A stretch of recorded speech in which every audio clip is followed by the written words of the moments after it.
The burn tool in Photoshop is real simple. It's pretty much the exact opposite of the dodge tool. And what it does is it selectively darkens areas of an image.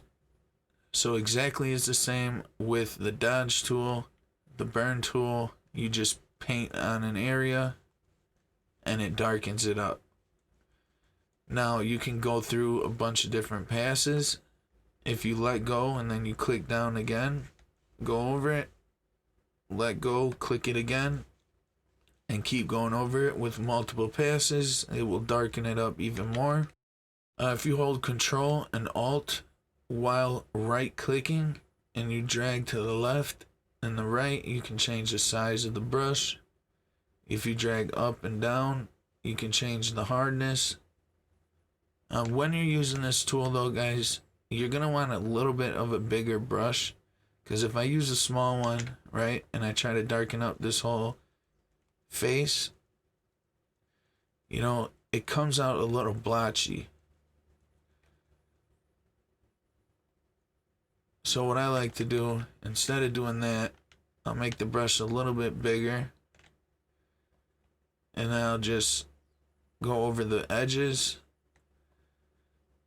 get in the middle, then I'll make it smaller, and then I'll turn the hardness down a lot, probably like 15, and then I'll just go over the smaller areas that need to be gone over. You got to be real careful while doing this, because you can tell the difference between the two different tones, and it could come out looking goofy, right? So you just gotta take your time with it. If we were to come to a picture like this, say we wanted to darken up some areas, and we could just darken it up a little bit. Alright? If you want to go through multiple passes, you just let go and then click again. Brush over it, let go, click again, and it'll just keep darkening it up.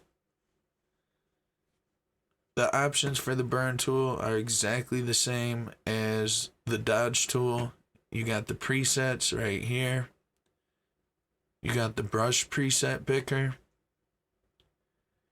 You can toggle open the brush settings panel, or you can just get to it by clicking the panel itself. Then we got the most important two things. We got the range and the exposure. The range, this is choosing the tones that you're targeting. So let's just show you what each one looks like. If I'm targeting the shadows, you can see it's darkening up the darker spots. If I go for midtones, it's going to darken up the midtones. And if I click on highlights, it's going to darken up the highlights.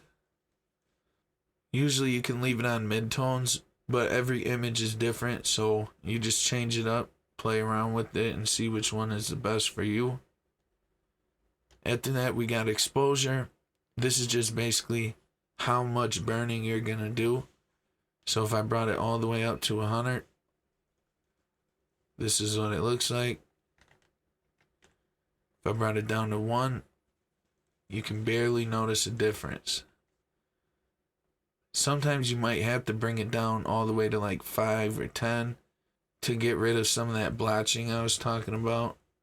But 50 is where it's set at by default.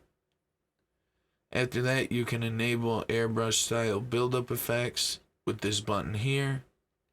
Then we got the brush angle. Next is the protect tones box. This just minimizes clipping and it keeps the colors from shifting hue. That means changing to a different color. And last but not least, we got pen pressure for size. This is if you got a Wacom tablet. If you press down harder, the stroke's going to be bigger. If you press down real light, it's going to be a smaller stroke. So that's the burn tool in Photoshop. If you got any questions, make sure to put them in the comments below. Thanks for watching, and I'll catch you in the next one.